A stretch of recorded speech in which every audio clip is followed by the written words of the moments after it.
আজি গৈছোঁ মই ঘৰলৈ, মানে মোৰ জন্ম ঘৰলৈ, ৰঙাজানত থকা মোৰ মাৰ ঘৰলৈ।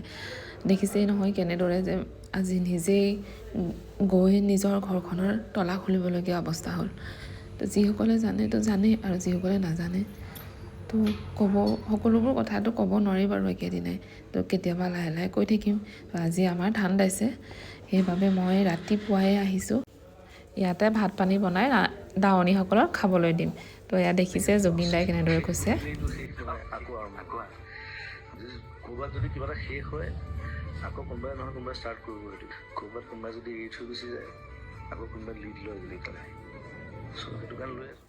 সঁচাকৈ শেষ বুলিলেতো শেষ নহয়। তো জীয়াই থকা সকলেতো আধৰুৱা কামবোৰতো পূৰা কৰিবই লাগিব। সেইকাৰণে মই যিমানটো পাৰোঁ চেষ্টা কৰোঁ।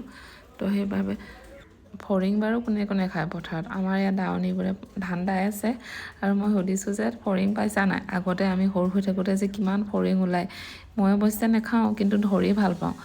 আৰু সেইমতে সিহঁতে কৈছে আজিকালি আগৰ নিচিনা আৰু নহয়, ক'তনো তেনেকৈ ফৰিংবিলাক ওলাব। তো সেয়া আজি পোৱা নাই এজনী ফৰিং, আৰু মুঠিবোৰ মই লাহে লাহে ছাইড কৰি দিছিলোঁ। এয়া মই আহিছিলোঁ, ল'ৰাটো স্কুলত থৈ আহিছোঁ, সেইকাৰণে একেবাৰে গোটেই দিনটোৰ কাৰণে আহিছোঁ। আৰু এয়া আমাৰ সকলোবোৰ কাম আজৰি হৈ এয়া আবেলি হ'ল। দেখিছে কিমান ধুনীয়া বেলিটো। এতিয়া মই ৰঙাজানৰ পৰা বিদায় লৈ গোলাঘাটৰ ঘৰ পালোহি। আজিলৈ আহিছোঁ, ধন্যবাদ।